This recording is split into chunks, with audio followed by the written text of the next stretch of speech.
कक्षा 10वीं के सभी विद्यार्थियों, आज हम विज्ञान का जो आपका अध्याय 12 है, विद्युत धारा के चुंबकीय प्रभाव, इसका भाग 2 देखेंगे। इससे पहले वाले वीडियो में मैंने आपको यहाँ तक सारी चीज़ें बता दी थी, ठीक है।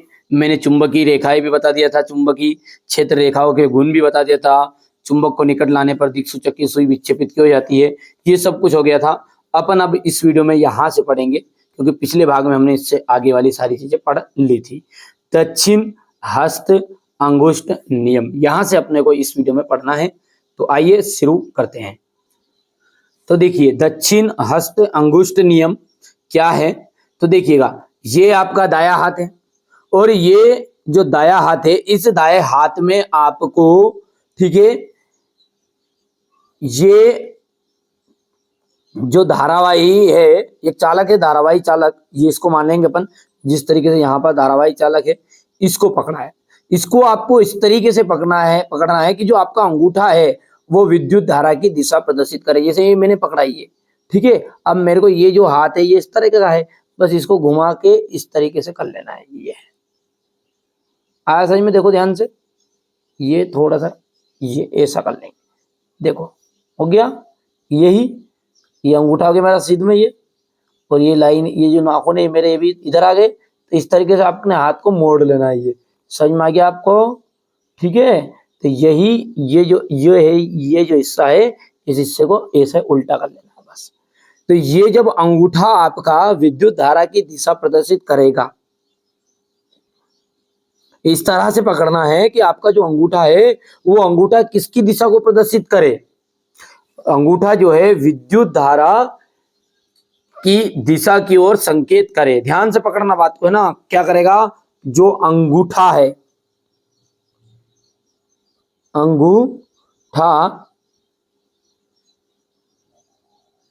अंगूठा किसकी ओर प्रदर्शित करेगा? वो प्रदर्शित करेगा विद्युत धारा की दिशा की ओर। विद्युत धारा की दिशा की ओर संकेत करें। तो जो बाकी जो उंगलियां है, ये उंगलियां चालक के चारों ओर जो उत्पन्न चुंबकीय क्षेत्र है, बल रेखाएं हैं, उनकी दिशा को प्रदर्शित करेगी। क्या करेगी? तो उंगलियां जो है वो उंगलियां हमारी, यदि अंगूठा विद्युत धारा की दिशा की ओर संकेत करेगा, तो जो उंगलियां है वो उंगलियां चालक के चारों ओर चुंबकीय क्षेत्र रेखाओं की दिशा में लिपटी होगी। मतलब किसको प्रदर्शित करेगी? वो चारों ओर जो चुंबकीय क्षेत्र बल रेखाएं हैं, उन बल रेखाओं की दिशा को प्रदर्शित करेगी। सिंपल है, बहुत ही ज्यादा सिंपल है। अपन लिखते हैं इसको, ठीक है। लिखेंगे तो और अच्छे से याद होगा, पूरा याद करूंगा, जवाबदारी है मेरी। यदि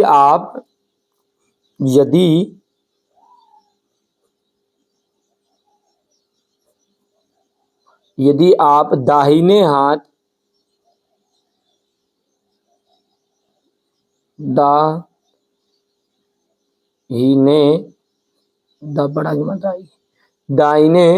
हाथ में धारावाही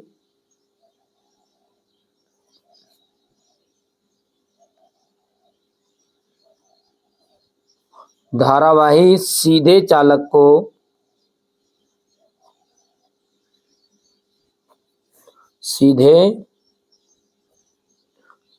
को इस प्रकार पकड़े। ध्यान समझो कि यदि आप दाहिने हाथ की में धारावाही चालक को आपको इस तरीके से, ठीक है, धारावाही सीधे चालक को आपको इस तरीके से पकड़ना है कि जो आपका अंगूठा है पकड़े कि आपका अंगूठा विद्युत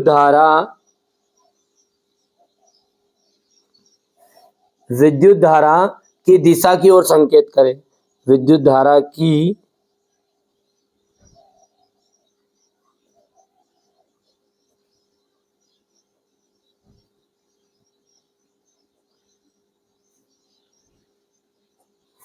ध्यान से पकड़ो, क्या बोला है शब्द मैंने बहुत ही सिंपल बोला है।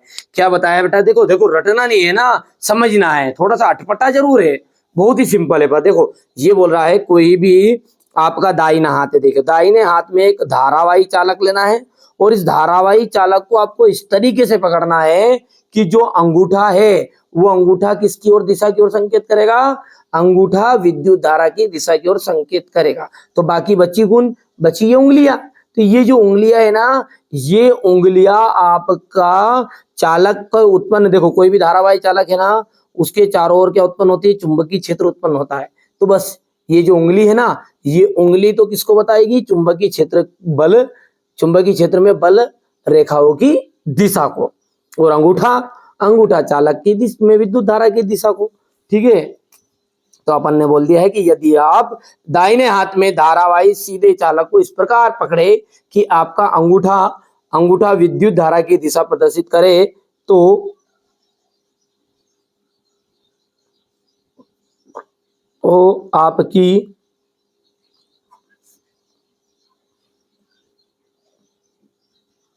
आपकी उंगलियां, ठीक है, यहां पर इस तरीके से लिखा है उंगलियां, ठीक है, चालक के चारों ओर उत्पन्न चुंबकीय क्षेत्र, उत्पन्न चुंबकीय क्षेत्र में चुंबकीय बल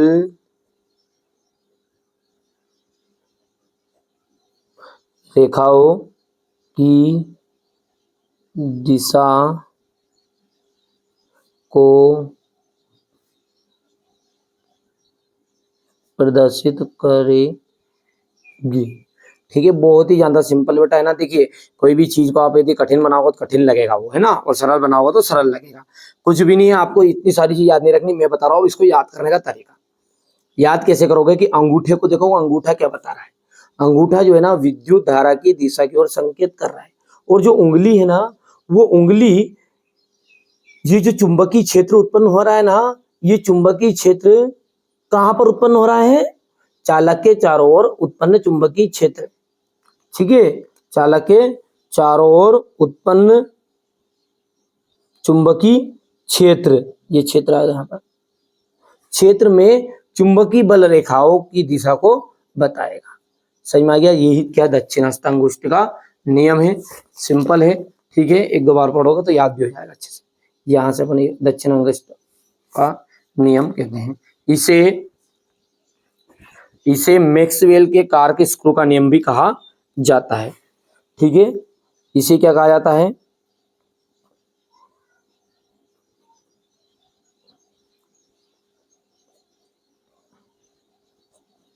इस नियम को दाएं हाथ के अंगूठे नियम या मैक्सवेल या फिर मैक्सवेल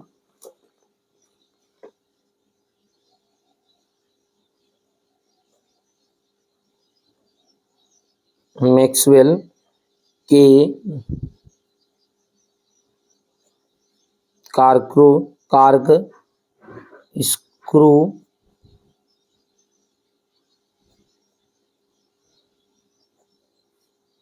कार्क स्क्रू नियम भी कहते हैं,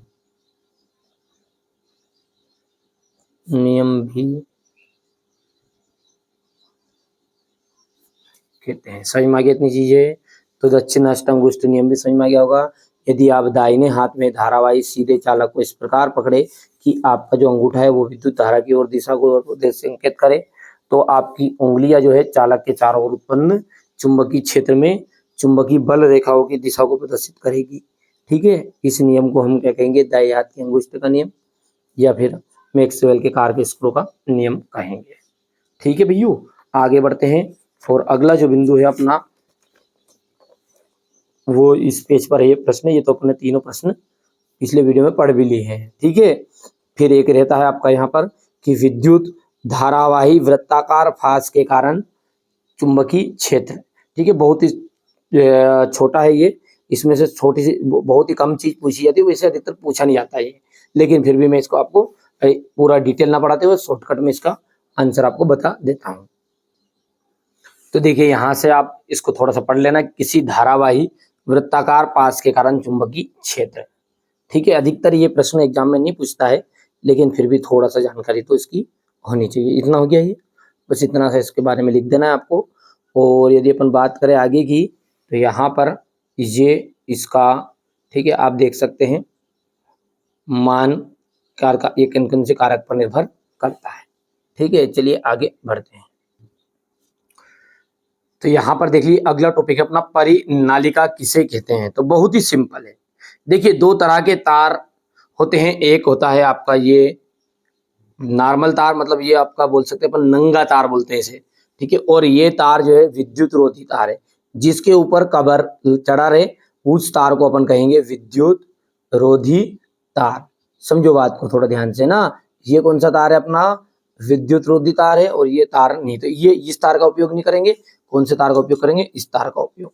तो एक तो ये तांबे का तार लेंगे, इसमें ना यहाँ पर उपलब्ध नहीं है, इसलिए इसको अपन क्या मान के चलेंगे कि ये आपका कौन सा तार है, तांबे का तार है, ठीक है। और ये एक आपकी छड़ ले ली अपन ने बेलन के आकार की, बस इसके ऊपर आपको क्या करना है, इस तार को, ठीक है, पास पास लिपट देना है, जैसे इस तरीके से, ये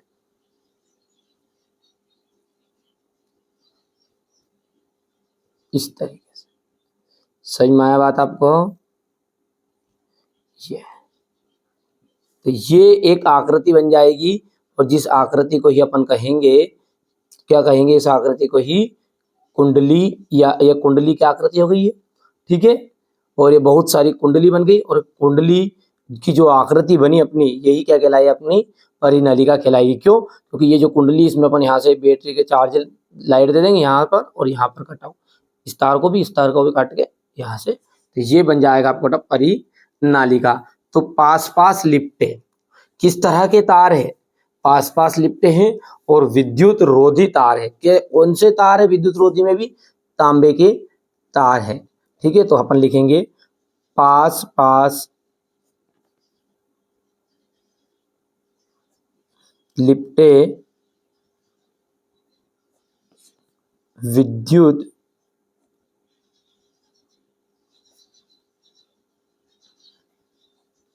विद्युत रोधी तांबे के तार, किसके तार है, तांबे के। तो पास पास लिपटे विद्युत रोधी तांबे के तार की बेलनाकार, बेलन के आकार की बन गई, की बेलनाकार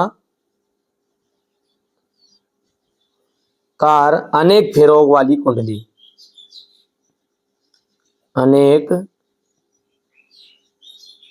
फेरों वाली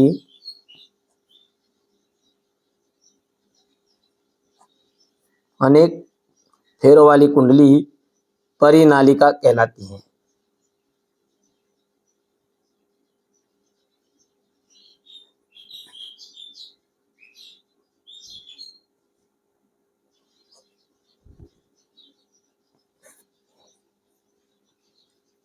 समझ में आया?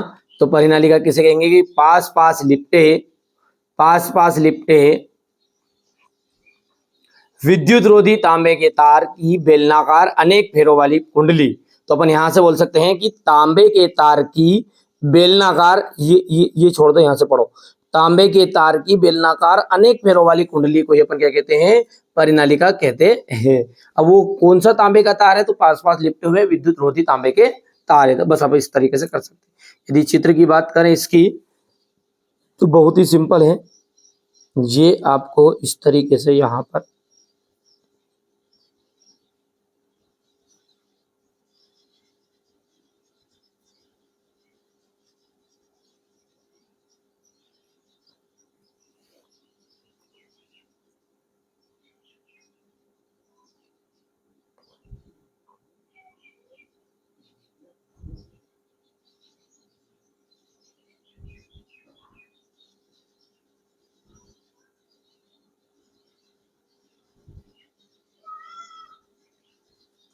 बस इस तार से अपने को क्या करना है, अब यहां से अपने को सीधा निकाल लेना है ये।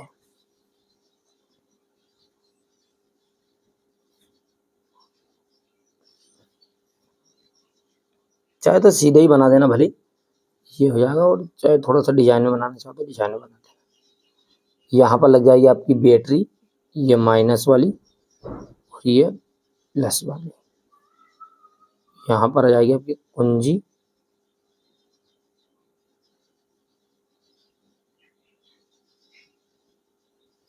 ठीक है। और अपन यदि बात करें इसकी, तो जैसे इसमें कुंजी का प्लग दबाओगे तो इस तरीके से अब ये बड़ा आ जाएगा, यहाँ पर बड़ा, ये छोटा, ये बैटरी बन गई आपकी, है ना। बस ये चित्र हो जाएगा, ये प्लस हो गया, ये माइनस हो गया, ये धारावाही चालक में इसमें इस तरीके से विद्युत धारा चली जाएगी। बस ये चित्र बना सकते, बनाना चाहे तो, ठीक है। तो ये परिनलिका हो गई है और ये इसका चित्र हो गया है। चलिए इसके बाद में एक और टॉपिक आता है आपका, विद्युत चुंबक किसे कहते हैं। चलिए तो यदि आप थोड़ा सा इसके बारे में अंदर की बात करें अपन परिनलिका की, तो परिनलिका का जो एक सिरा है ना, वो उत्तर ध्रुव तथा दूसरा सिरा दक्षिणी ध्रुव की तरह व्यवहार करता है। इसका एक सिरा क्या करेगा, उत्तरी ध्रुव, और दूसरा सिरा दक्षिणी ध्रुव की तरह, ठीक है, व्यवहार करेगा। परिनलिका के भीतर चुंबकीय क्षेत्र रेखाएं समांतर स्केल रेखाओं की भांति होती है, यहाँ निर्देशित करता है। ये थोड़ा सा पढ़ना, इसमें से एक एक नंबर का जाएंगे ना। किसी परिनलिका के भीतर सभी बिंदुओं पर चुंबकीय क्षेत्र समाप्त हो जाता है। किसी परिनलिका के भीतर क्या होगा, सभी बिंदुओं पर चुंबकीय क्षेत्र समाप्त हो जाएगा, अर्थात परिनलिका के भीतर एक समान चुंबकीय क्षेत्र होता है। ये आज गया, परिनलिका के भीतर किस तरह का चुंबकीय क्षेत्र होता है, तो एक समान होता है। दूसरा पूछ सकता है कि परिनलिका का एक सिरा तो उत्तर ध्रुवी की तरह काम करेगा, दूसरा, और परिनलिका के भीतर उत्पन्न प्रबल चुंबकीय क्षेत्र का उपयोग किसी चुंबकीय पदार्थ जैसे नरम लोहे को परिनलिका के भीतर रखकर चुंबक बनाने के लिए किया जा सकता है, और इस प्रकार बने चुंबक को अपन कहते हैं विद्युत चुंबक कहते हैं। अगला टॉपिक है अपना, विद्युत चुंबक किसे कहते हैं। देखो विद्युत चुंबक क्या होता है, तो जब किसी चुंबकीय पदार्थ जैसे कच्चा लोहा, जब इस कच्चे लोहे को अपन कहाँ रखेंगे, इस परिनलिका के अंदर रखेंगे, किसी धारावाही परिनलिका के अंदर रखेंगे। क्या बोला है मैंने, कच्चे लोहे को यदि आप धारावाही परिनलिका के अंदर रखेंगे तो उसके अंदर अस्थायी चुंबक के गुण आ जाएंगे। अस्थायी, स्थायी का मतलब होता है हमेशा के लिए, अस्थायी मतलब कुछ समय के लिए। तो क्या बोला है कि जब किसी चुंबकीय पदार्थ जैसे कच्चे लोहे को हम किसी धारावाही परिनलिका के अंदर रखेंगे, तो यहां पर लिख देते हैं अपन इतनी चीजें, जब किसी चुंबकीय पदार्थ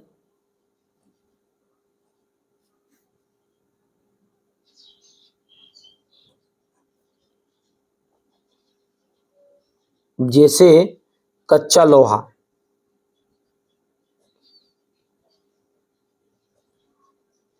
को, आदि को भी लिख सकते हैं, आदि को छड़ या आदि की छड़ को, आदि की छड़ को, तो जब किसी चुंबकीय पदार्थ जैसे कच्चा लोहा आदि की छड़ को कहाँ रखेंगे, किसी धारावाही को, किसी धारावाही परिनलिका, किसी धारावाही परिनलिका के अंदर रखते हैं या रखा जाता है। इतनी चीज समझ में आई, तो आगे बढ़े अपन। क्या बोला है कि कोई भी चुंबकीय पदार्थ जैसे कच्चा लोहा, सीधी सी बात है, कच्चे लोहे को अपन ने क्या करा कि इस कच्चे लोहे की छड़ को धारावाही परिनलिका के अंदर रख दिया। तो अब जब अंदर रखा तो उसके अंदर, किसके अंदर, इस चुंबकीय पदार्थ के अंदर रखा जाता है। तो चुंबकीय पदार्थ के अंदर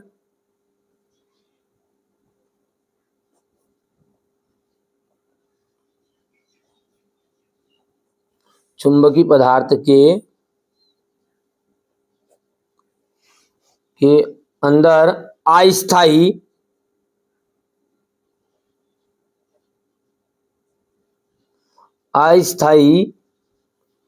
चुंबक के गुण उत्पन्न हो जाते हैं। चुंबक के गुण उत्पन्न हो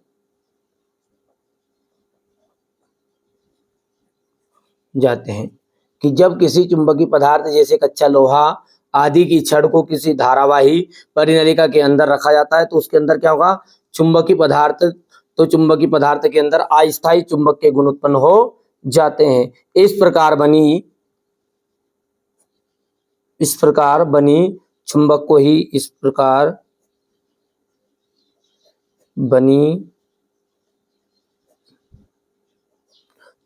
को ही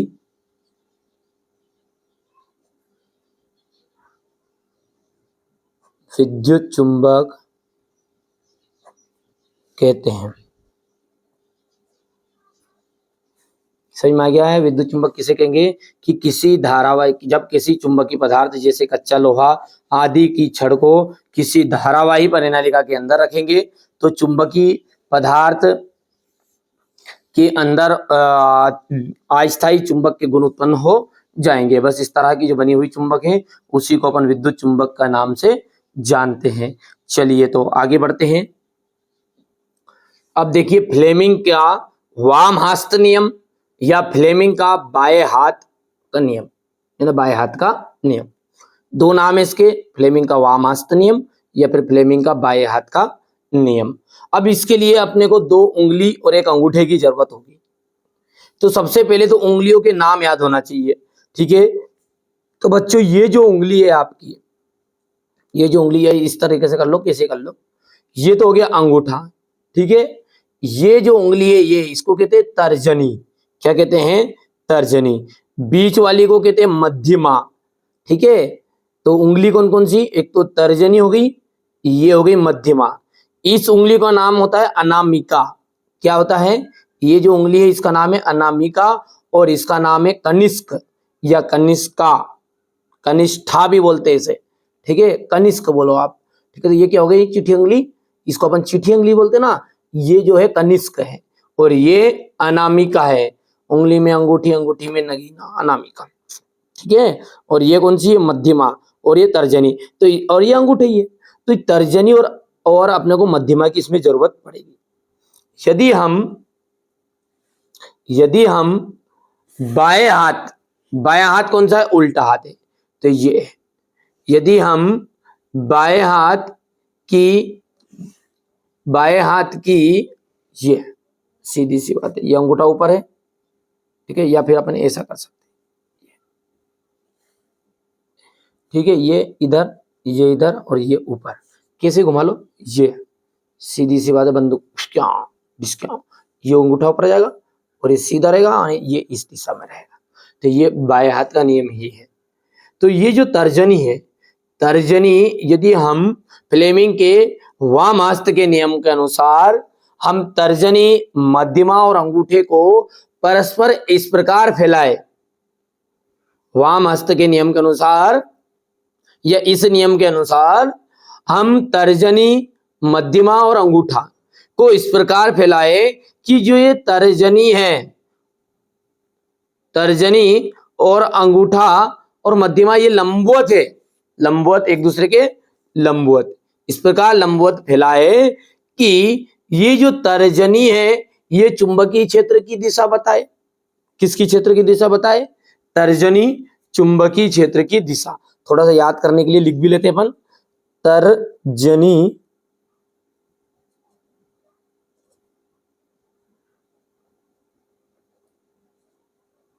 तर्जनी जो है वो किसकी दिशा बताए? चुंबकीय क्षेत्र की दिशा, चुंबकीय क्षेत्र की दिशा है।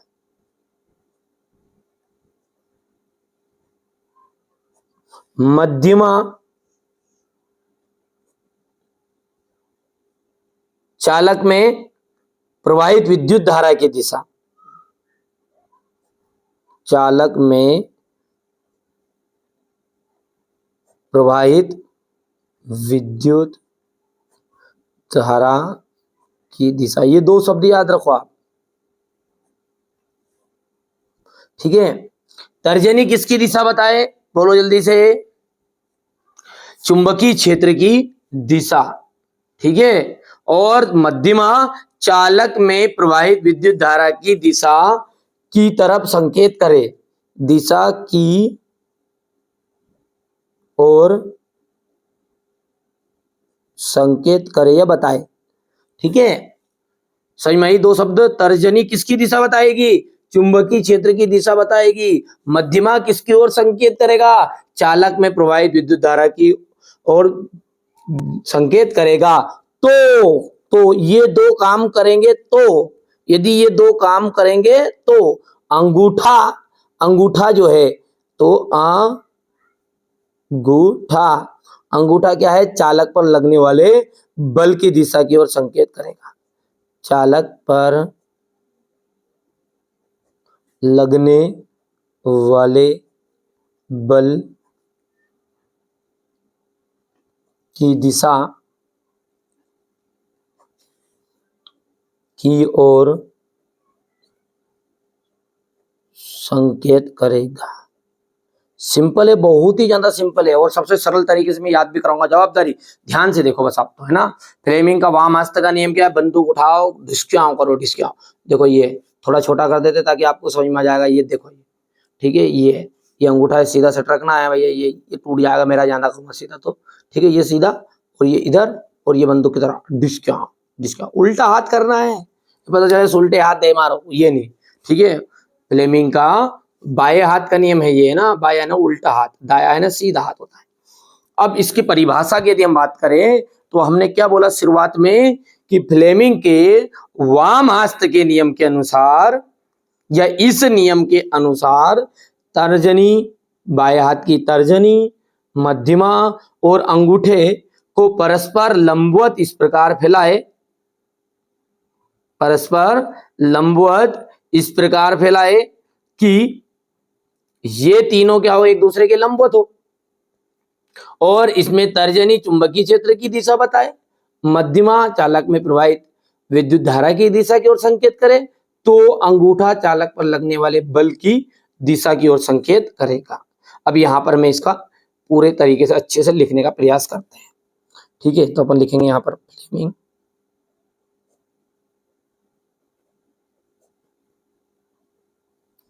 का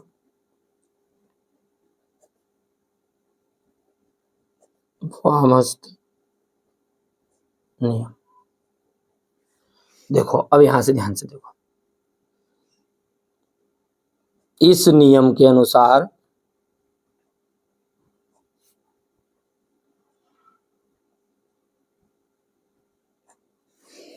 यदि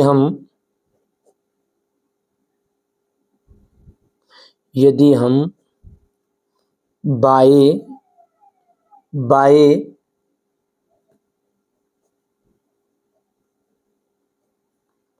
हाथ की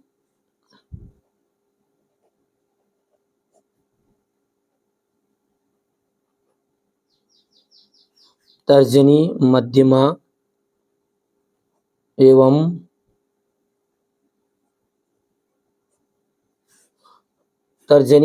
एवं अंगूठे को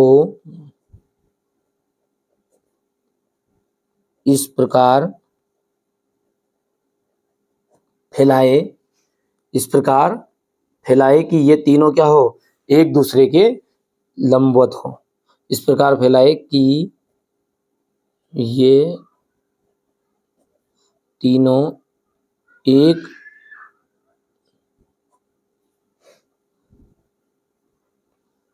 ठीक है, ये तीनों एक दूसरे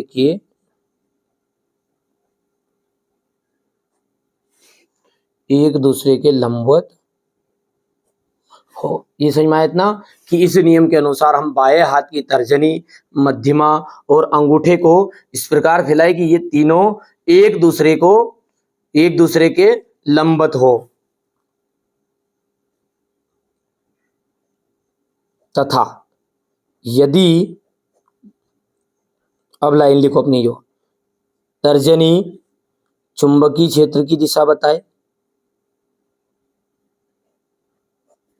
तर्जनी चुंबकीय क्षेत्र की दिशा, यहां से अपन आगे कोमा करके लिख देंगे मध्यमा, या एवं लिख दो, और लिख दो, कहीं भी लिख दो, और मध्यमा, मध्यमा किसकी दिशा बताएगी, मध्यमा ये यहां से अपन ने पढ़ लिया, जो मध्यमा चालक में प्रवाहित विद्युत धारा, विद्युत धारा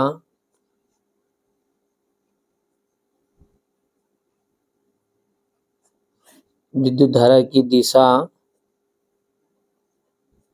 की ओर संकेत करें। ठीक है, यदि तर्जनी तो चुंबकीय क्षेत्र की दिशा की ओर संकेत करेगी और मध्यमा चालक में प्रवाहित विद्युत धारा की दिशा की ओर संकेत करे। ठीक है, यह करती है, बात वही है। ठीक है, संकेत करती है, अच्छा जमेगा थोड़ा सा। तो अंगूठा क्या करेगा, वो अंगूठा बता दो। तो अंगूठा, तो अंगूठा चालक पर, तो अंगूठा, अंगूठा चालक पर लगने वाले बल की दिशा की ओर, चालक, अंगूठा चालक पर लगने वाले बल की दिशा की ओर संकेत करेगा। संकेत, ये टिप्पी है ना आम की, संकेत करेगा।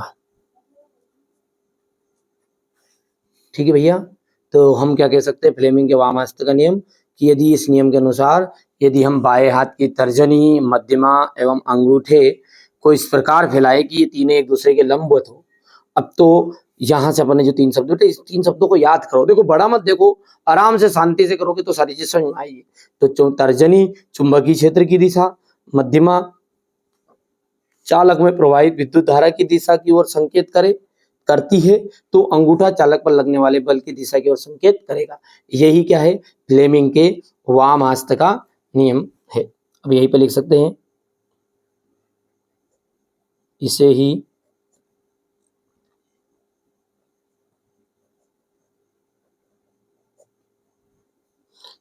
फ्लेमिंग, फ्लेमिंग का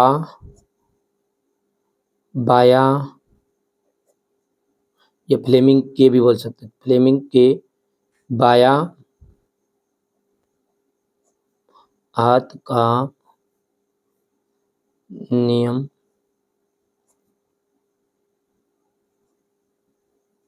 वामास्त्र का नियम कहते हैं। सिंपल सी बात है, समझ में आ गई, इतनी सारी चीजें नहीं आई। ठीक है, आराम से करो, कोई दिक्कत नहीं है। चलिए अब आगे बढ़ते हैं।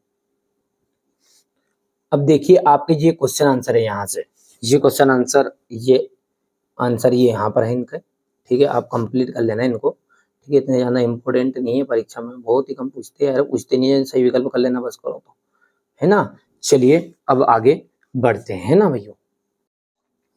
अब अगला है आपका घरेलू विद्युत परिपथ। ठीक है, तो घरेलू विद्युत परिपथ का चित्र और यहां से इसके बारे में कुछ जानकारी, इससे एक एक नंबर के क्वेश्चन आंसर बहुत ज्यादा पूछे जाते हैं। चलिए इसको समझते हैं। घरेलू विद्युत परिपथ, देखिए हम अपने घरों में विद्युत शक्ति की आपूर्ति मुख्य तारों के द्वारा करते हैं, जिसने हम मेंस भी कहते हैं। ये जो मुख्य तार है, ये मुख्य तारों को हम क्या कहते हैं, मेंस नाम से भी कहते हैं।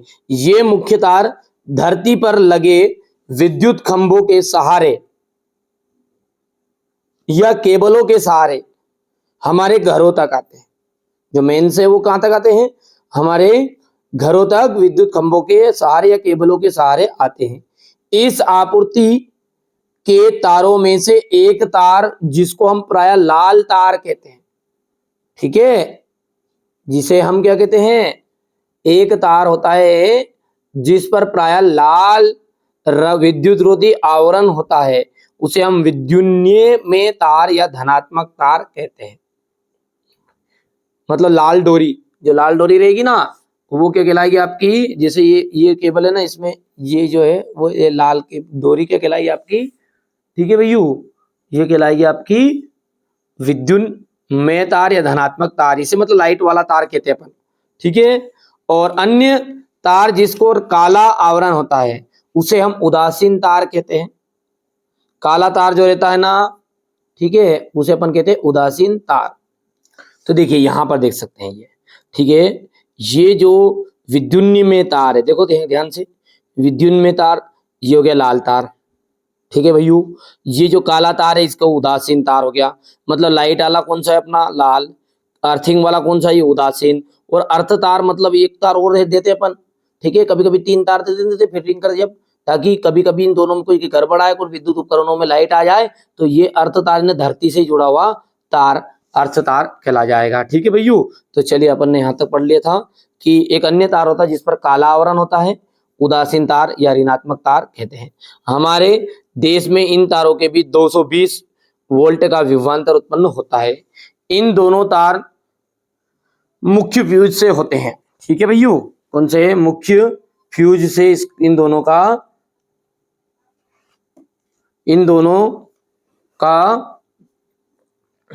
मुख्य फ्यूज से होते हुए विद्युत मीटर में प्रवेश करते हैं।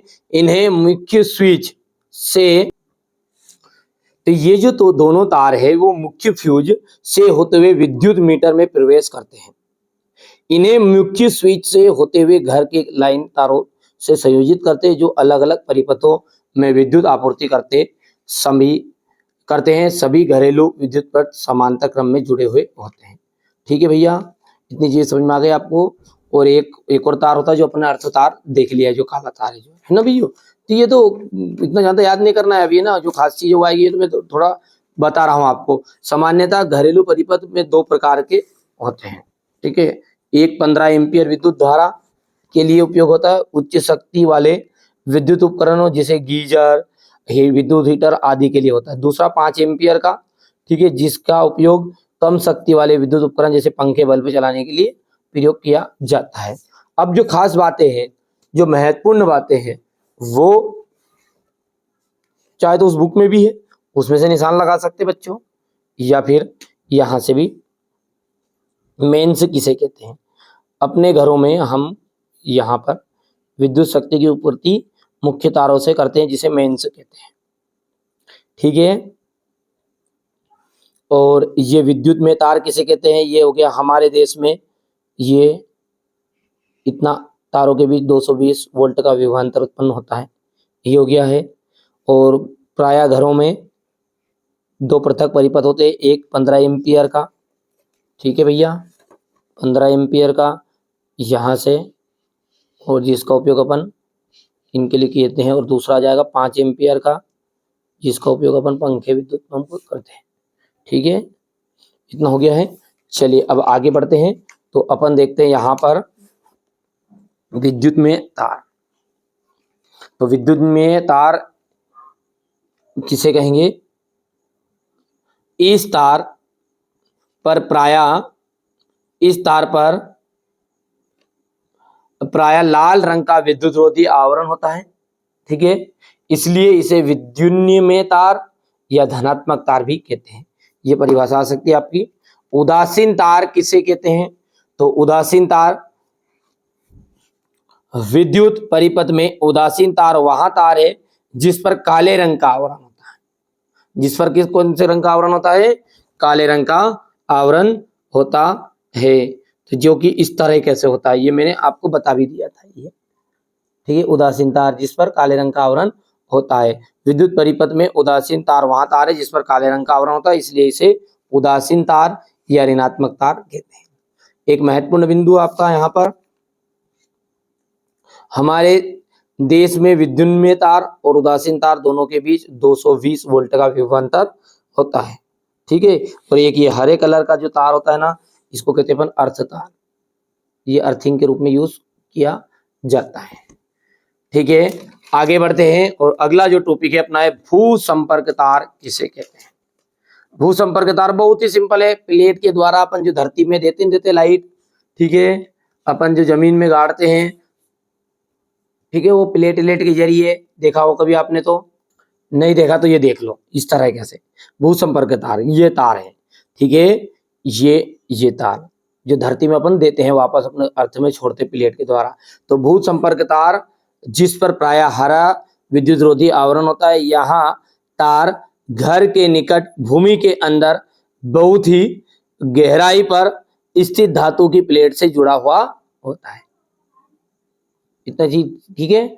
इस तार का उपयोग किस लिए किया जाता है, विशेषकर विद्युत इस्त्री यानी कि अपन बोल सकते हैं प्रेस, मेज का पंखा, ठीक है, यानी अपना पंखा हो गया, रेफ्रिजरेटर, फ्रीज हो गई आदि के धातु आवरण के विद्युत संयंत्रों से सुरक्षा के उपाय के रूप में इसका प्रयोग किया जाता है। मतलब वो तीसरी लाइट का तार है ये, मतलब अर्थिंग, जो जमीन में अर्थिंग देनी अपन, वो है ये, ठीक है बच्चों। तो भू संपर्क तार की परिभाषा अपने को याद रखनी है, इसका उपयोग में केवल आपको अभी आगे भी आएगा, है ना, इतना ठीक है। भू संपर्क तार किसे कहते हैं, चलिए आगे बढ़ते हैं और अगला जो टॉपिक है आपका क्या है, भू संपर्क तार का क्या कार्य है, ये भी आ जाता है।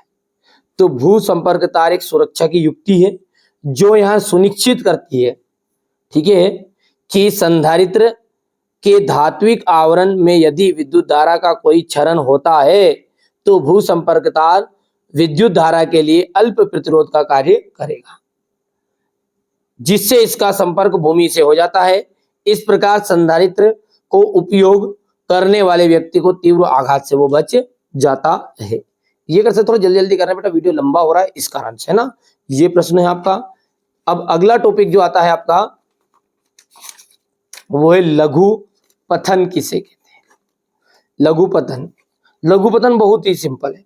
कभी कभी क्या होता है कि ये जो विद्युत में तार है, लाल तार और काला तार, ठीक है, ये काला तार क्या होता है, गर्मी के मारे चिपक जाएगा, यूं ऐसा चिपक जाएगा, तो एक दूसरे के संपर्क में आ जाएंगे और अचानक विद्युत धारा का प्रवाह बढ़ जाएगा। जब एक दूसरे चिपकेंगे तो क्या करेंगे, विद्युत में तार और उदासीन तार एक दूसरे के संपर्क में जाएंगे, लाइट फाल्ट हो गई, कुल मिला के बात है लाइट अब फाल्ट हो गई, ठीक है। तो जब वो एक दूसरे के संपर्क में आ जाते हैं तो विद्युत धारा का प्रवाह अचानक बढ़ जाता है, जिससे तार बहुत गर्म हो जाता है, जिससे वे चिपक सकते हैं। इसे ही लघु पथन कहते हैं, ठीक है भैया। लघु पथन समझ में आ गया इतना। बोलो कि जब विद्युत में तार यानी लाल तार और उदासीन तार एक दूसरे के संपर्क में आ जाते हैं तो विद्युत धारा का प्रवाह अचानक बढ़ जाता है, जिससे वे चिपक जाते हैं, इसे लघु पथन कहते हैं। अब हो गया दूसरा अति भारण। अति भारण का मतलब ये है कि साहब ये डोरी पतली रखी और इसमें अपन ने क्या लगा दिया, फ्रीज लगा दिया, प्रेस लगा दिया, हीटर लगाई दियो, सब पतली डोरी में हीटर ठोक मारा, तो बस वो हो गया अति भारण, ज्यादा भार दे दिया। तो जब किसी विद्युत परिपथ में एक ही समय में अधिक विद्युत उपकरणों को चालू किया जाता है तो इससे विद्युत धारा का प्रवाह अधिक हो जाता है, इसे कहते हैं अपन अति भारण, ठीक है। मतलब वो फाल्ट लाइट हो करेगा, वो फिर बालेगा डोरी ओरी और क्या करेगा, ठीक है भैया। तो ये इतनी चीजें क्लियर है। फ्यूज तार क्या है, इसका उपयोग क्यों किया जाता है, तो फ्यूज तार अपन ने उधर भी पढ़ लिया है। अच्छा ये वो अपन ने भू संपर्क तार पढ़ा था, अब फ्यूज तार है, वो भू संपर्क तार था, है ना, जिसे अर्थ तार के नाम से भी अपन जानते हैं। भू संपर्क तार, भू संपर्क तार को अपन कहेंगे फ्यूज तार। फ्यूज सुना नहीं सुना सबने, ठीक है, सबने देखा है। तो देखिए ये है फ्यूज तार, है ना, ये जो तार है ये फ्यूज वायर ये है, ये तार जल रहा है, और जैसे लाइट फाल्ट होती तो ये तार बल जाता है कि नहीं बल जाता है, और गिरा देता, फ्यूज गिरा दिया, ठीक है, फ्यूज गिरा दिया मतलब फ्यूज तार चिपक गया, टूट गया, मतलब है ना, जब लाइट का बाहर जाना पड़ेगा। तो फ्यूज तार, विद्युत फ्यूज एक युक्ति है जिसकी सहायता से किसी विद्युत परिपथ में से होकर जाने वाली विद्युत धारा की अधिकतम सीमा नियंत्रित की जा सकती है। यहाँ उच्च प्रतिरोध एवं कम गलनांक की मिश्र धातु का एफ तार होता है। ठीक है, ये हो गया फ्यूज तार। ठीक है भैया, इतनी चीजें क्लियर है। और यहाँ से अपन पेज नंबर 227 के ऊपर अपने किताब में प्रश्न उत्तर है। ठीक है, यहाँ पर है ये विद्युत संधारित्रों को उपयोग करने के लिए सामान्यता, ठीक है, सामान्यता अपन उपयोग होने वाले 2 सुरक्षा उपायों के नाम लिखिए। तो देखिए इसका आंसर बहुत ही सिंपल है, ये यहाँ पर अपन देख सकते हैं, ये विद्युत फ्यूज और भूसंपर्क तार। ठीक है, इसके बाद में अपन आगे बढ़ेंगे तो तीसरा क्वेश्चन जो है, घरेलू विद्युत परिपथों में अतिभारण से बचाने के लिए उपाय या सावधानी बरतनी है।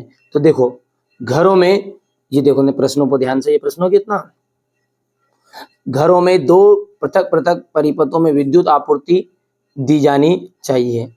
एक ही सॉकेट से विद्युत संधारित्रों को नहीं जोड़ना चाहिए। तीसरा है उचित धारा अनुपातांक वाले अलग अलग फ्यूज लगवाने चाहिए। और उत्तम गुणवत्ता वाले तार विद्युत रोधी टेप द्वारा का उपयोग उनमें करना चाहिए। थोड़ा जल्दी जल्दी बता रहा क्योंकि समय बहुत ही ज्यादा इसमें वीडियो में हो रहा है, इस कारण से ना, ये कर सकते हैं वो ऐसे आप। ठीक है, और यदि कोई पूछ ले, ये तो पिछले वीडियो से अपना रह गया है, इंपॉर्टेंट क्वेश्चन है ये, प्रश्न बैंक का क्वेश्चन मैं आपको बता रहा हूँ कि चुंबकीय क्षेत्र उत्पन्न करने के लिए 2 तरीकों की सूची बताइए। कि एक प्राकृतिक चुंबक के चारों तरफ चुंबकीय क्षेत्र होता है, एक धारावाही सीधा चालक के चारों ओर चुंबकीय क्षेत्र उत्पन्न होता है, और धारावाही परिनलिका के चारों तरफ चुंबकीय क्षेत्र उत्पन्न होता है। इतना लिख सकते हैं यदि आए तो। इसके बाद में है आपका किसी विद्युत परिपथ में, ठीक है, किसी विद्युत परिपथ में कब लघुपतन और कब अतिभारण होता है। ठीक है भैया, ये जब घरेलू विद्युत परिपथ खराब एवं क्षतिग्रस्त तारों के कारण, जब घरेलू परिपथ में खराब एवं क्षतिग्रस्त तारों के कारण कभी कभी विद्युन्मय तार यानी कि लाल तार और उदासीन तार सीधे एक दूसरे के संपर्क में आ जाते हैं तो परिपथ में धारा का मान बहुत अधिक बढ़ जाता है तथा विद्युत परिपथ का प्रतिरोध लगभग शून्य हो जाता है। इस घटना को अपन कहते हैं लघु पतन। ठीक है, इतना हो गया। इसके बाद में अंतिम जो है अपना, ये बहुत ही इंपॉर्टेंट क्वेश्चन है, भू संपर्क तार क्या है, इसके कार्य आपको बताने हैं। ठीक है, तो अपन इसको कर सकते हैं, अपन आराम से कर लेना है, या फिर मैंने पहले से इसका एक वीडियो बना के रखा भी। तो देखिए ये मैंने पहले से बना के भी रखा है वीडियो पहले से अपना। ठीक है, यदि आप चाहो तो इसको देख भी लेना है ना भैया, ताकि आपको अच्छे समझ में आ जाए, है ना भैया। चलिए कर सकते हैं आराम से। तो ये मैंने कोशिश की आपके बुक के क्वेश्चन भी सोल्व करा दिए। ये क्वेश्चन अगला था, ये जो खास चीजें 1-2 क्वेश्चन छोड़ा दिए मैंने बीच के, जैसे छठा क्वेश्चन है कोई काम का नहीं है, ये चौथा क्वेश्चन का चुंबकीय अपन ने करा दिया है। ठीक है, और बिल्कुल आप तो निश्चिंत रहिए, मैंने पूरा चैप्टर का एक एक चीज़ खास चीज़ें जो आएगी खास क्या मैंने पूरी डिटेल ही बता दी है। ठीक है, तो ये मैंने चैप्टर पूरा आपका कंप्लीट करा दिया है। तो पहली बार आप चैनल पर हो तो सब्सक्राइब जरूर कर लीजिएगा, नोटिफिकेशन ऑन कर देना ताकि आने वाले इसी तरह के इम्पोर्टेंट वीडियो आप तक पहुंच सके। मैंने हर एक चैप्टर का वैसे तो एक वीडियो में ही कवर करने का प्रयास किया है सारी चीजें, लेकिन कभी कभी क्या संभव नहीं हो पा रहा, बड़े लंबे वीडियो हो जाते हैं तो मैं 2 वीडियो में कवर कर देता हूं। तो डिस्क्रिप्शन में लिंक दे दूंगा प्लेलिस्ट की, चेकआउट करो। साइंस हो, मैथ्स हो, सोशल साइंस हो, चाहे आपके मॉडल पेपर हो, चाहे आपके त्रैमासिक के पेपर के लिए हो, अर्धवार्षिक हो, वार्षिक हो, सबके लिए अपन मॉडल पेपर भी जारी करेंगे। अच्छे से बेहतरीन से तैयारी कराऊंगा। जिस बच्चे को वास्तव में अच्छी तैयारी करनी है वो चैनल पर के साथ जुड़ जाइएगा। और यहाँ पर अब की बार 90 पार यानी कि 90% से ऊपर जिन बच्चों का इरादा है 95%, 96%, उन्हीं के हिसाब से मैं अकॉर्डिंग पढ़ा रहा हूँ। मैं कुछ मॉडल पेपर दूंगा 6 से 7 मॉडल पेपर कर लोगे, 90% की जवाबदारी मेरी है। जवाबदारी बेटा पूरा विस्तृत भी पढ़ाऊंगा, खास चीजें बताऊंगा ताकि हमारे बच्चों को कम समय में ज्यादा जानकारी मिल जाए। चलिए तो मिलते हैं अगले वीडियो में।